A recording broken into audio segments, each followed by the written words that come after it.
Shalom, salam sejahtera untuk kita semua. Berjumpa lagi dalam program 10 menit mudah memahami pelajaran Sekolah Sabat. Pada pekan ini kita akan belajar bersama-sama dari pelajaran Sekolah Sabat kita, pelajaran yang kelima dengan judul besar alasan-alasan untuk menghindari misi. Adapun ayat inti dari pelajaran Sekolah Sabat kita selama satu pekan ini diambil dari Yesaya 6 ayat yang ke-8. Firman Tuhan bersabda, "Lalu aku mendengar suara Tuhan berkata, siapakah yang akan kuutus dan siapakah yang mau pergi untuk aku? Maka sahutku, ini aku, utuslah aku." Pada pelajaran pekan ini kita akan berfokus kepada sebuah kisah hamba Tuhan yang bernama Yunus. Banyak hamba-hamba Tuhan yang dipilih oleh Allah sendiri untuk mengabarkan firman-Nya, untuk menjalankan misi dari Allah itu. Tetapi ternyata tidak semua orang ataupun tidak semua hamba-hamba Tuhan ini menurut dan melakukan seperti yang Tuhan kehendaki, sama seperti Abraham.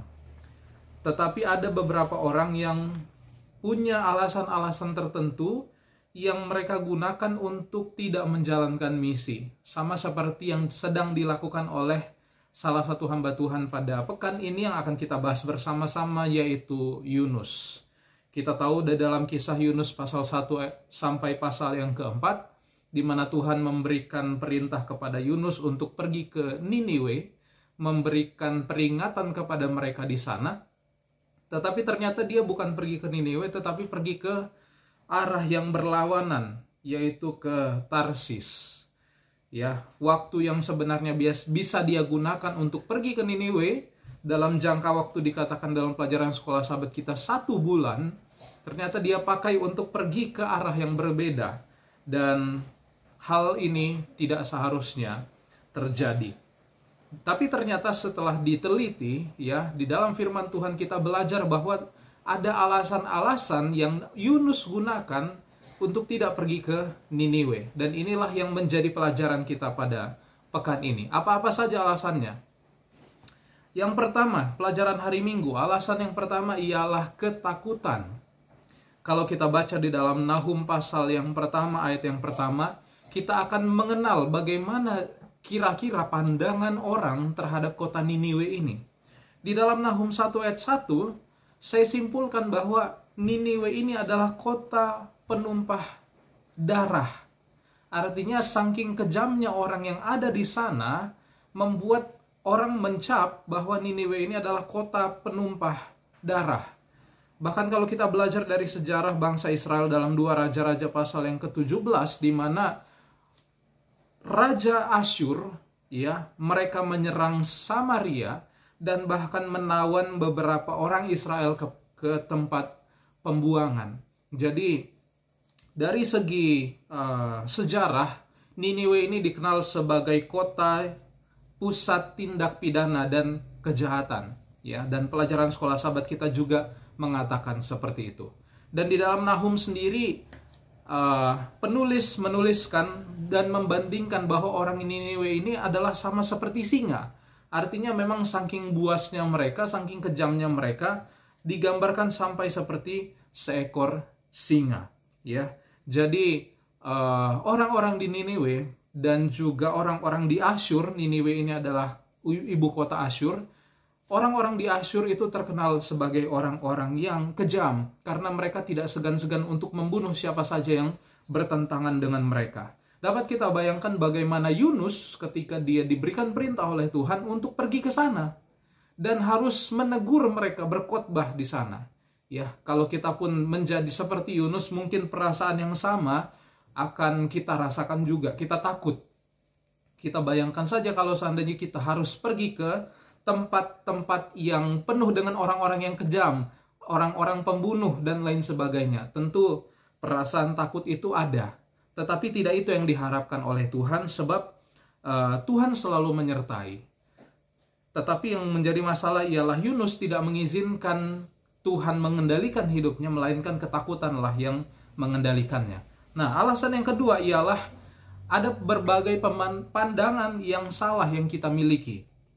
Dari kisah Yunus, dalam Yunus pasal 2 ayat 1-3 dan ayat 7-10, Kurang lebih ada 3 pandangan yang salah yang bisa saya lihat dari Yunus ini. Yang pertama ialah Yunus memiliki pandangan bahwa dia bisa kabur dari Tuhan.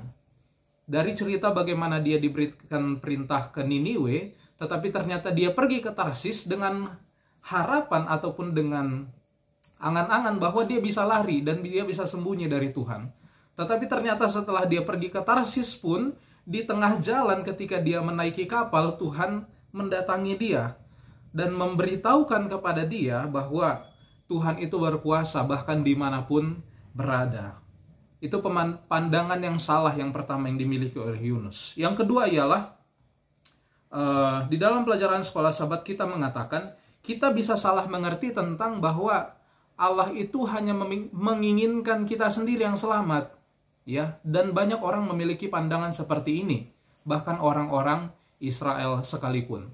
Dan ini adalah tentu pandangan yang salah, ya. Tuhan tidak mau hanya kita yang selamat, tetapi juga banyak orang bisa diselamatkan melalui pekerjaan kita untuk menjalankan misi Allah. Dan pandangan yang salah yang ketiga ialah kita terkadang punya pemahaman ataupun punya pandangan bahwa dengan kekuatan kita sendiri kita bisa sukses untuk menjalankan misi Allah ini, ya. Sehingga hal ini membuat kita kurang bergantung kepada Tuhan. Padahal sebenarnya tidak seperti itu. Tentu kesuksesan dalam menjalankan misi Allah, khususnya dalam hal-hal rohani, harus ada keterlibatan antara kita dan Tuhan. Seperti juga tugas Paulus dan Barnabas, ya. Tugas mereka hanyalah sebagai penanam benih. Tuhanlah yang memberikan pertumbuhan dan juga kesuksesan. Maka pandangan itu perlu kita juga miliki. Bukan karena kekuatan kita, bukan karena kehebatan kita berkhotbah, tetapi karena Tuhanlah yang memberikan pertumbuhan kepada iman-iman orang yang kita taburkan benih-benih kebenaran itu. Alasan yang ketiga dari kisah Yunus yang membuat dia tidak menjalankan misi ialah dia merasa tidak nyaman, ya. Tidak nyaman dalam hal apa ini? Yunus tahu bahwa ketika dia harus pergi ke Niniwe, dia harus melakukan tindakan-tindakan ataupun harus melewati banyak hal yang membuat dia sebenarnya tidak ingin untuk melakukan itu. Tetapi karena Tuhan yang menyuruh, akhirnya dia pun harus menjalankan seperti apa yang Tuhan perintahkan, ya. Dan terkadang hal yang sama bisa terjadi dalam kehidupan kita. Tuhan memanggil kita untuk bekerja, tetapi terkadang ada hal-hal yang sebenarnya kita tidak ingin lakukan untuk menjalankan misi tersebut.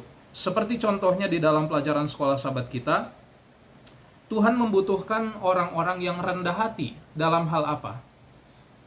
Terkadang kita juga punya masalah sendiri, tetapi Tuhan menyuruh kita untuk memberikan motivasi, memberikan semangat kepada orang lain, padahal kita pun sedang punya masalah yang sama. Ya, tentu ini perlu pergumulan dan juga iman kita yang kuat tentunya untuk menguatkan diri kita. Setelah itu juga kita bisa menguatkan orang lain. Lalu yang lain ialah tentang penggunaan uang, ya. Seringkali kita harus lebih banyak berkorban, bukan hanya dalam hal waktu dan juga tenaga, tetapi juga dalam hal materi, ya. Kita mengeluarkan uang yang terkadang membuat kita berat hati, ya. Sehingga Tuhan sampaikan dalam pelajaran sekolah sahabat ini ialah Tuhan membutuhkan orang-orang yang rendah hati dan juga orang-orang yang suka berkorban untuk menjalankan misinya. Lalu yang keempat, alasan yang keempat yang kita temukan dalam kisah Yunus ialah konfrontasi yang tidak nyaman. Dapat kita temukan kisahnya di dalam Yunus, bagaimana Yunus ini tidak senang. Ternyata Tuhan menyelamatkan orang-orang di Niniwe, orang-orang di Asyur. Padahal harapannya ialah setelah dia berkhotbah, dalam 40 hari Niniwe akan dimusnahkan. Ya, dia berharap bahwa Niniwe ini akan sama seperti Sodom dan Gomora, ditunggangbalikan oleh Tuhan. Tetapi ternyata tidak seperti itu. Jadi akhirnya Tuhan mengubah cara pandangnya tentang apa yang sedang terjadi dengan cara dia memberikan sebuah pohon yang tumbuh tiba-tiba dalam satu hari. Lalu kemudian Yunus menyayangi pohon tersebut. Lalu ternyata setelah itu Tuhan ambil lagi pohonnya dan dia marah-marah. ya, padahal tidak ada andilnya ataupun tidak ada yang sebenarnya dia lakukan untuk pohon tersebut. Maka Allah pun memberikan teguran kepada Yunus. Yunus, kamu aja sayang sama pohon yang sebenarnya tidak kamu tanam, apalagi saya, ya, saya pasti lebih sayang juga kepada anak-anak manusia, orang-orang yang mau bertobat seperti orang-orang di Niniwe, ya. Sehingga teguran-teguran ini mungkin pernah juga datang di dalam kehidupan kita, bahwa kita tidak boleh memiliki cara pandang yang salah, konsep yang salah, bahwa Tuhan itu seperti tidak adil ataupun mempermainkan kita, ya. Melainkan Tuhan sedang menunjukkan kepada kita bahwa inilah kebenaran itu, bahwa semua orang diharapkan sebanyak mungkin bisa diselamatkan. Untuk itu apa yang perlu kita lakukan? Pelajaran hari Kamis ialah sebagaimana Tuhan memanggil Yesaya, ya, di dalam Yesaya pasal 6 ayat 1 sampai 8, Tuhan juga sedang memanggil kita saat ini. Apa yang mau kita jawab? Siapa yang akan pergi? Siapa yang akan kuutus? Tuhan memanggil kita. Maka perlulah kita memberikan respon dengan jawaban yang sama seperti Yesaya. Ini aku, utuslah aku. Kadang kita berpikir bahwa saya tidak sempurna, saya tidak pandai berkhotbah, saya tidak kompeten dalam hal tersebut. Tetapi lihat dari kisah Yesaya bahwa dia pun merasa dia berdosa, ya. Tetapi Tuhan mau panggil dia dan Tuhan menggunakan dia untuk menjalankan misi. Artinya bahwa Allah tidak memanggil orang yang sempurna, Allah tidak memanggil orang yang luar biasa, tetapi Allah memanggil orang yang mau. Maka respon kita adalah mari kita terima panggilan itu.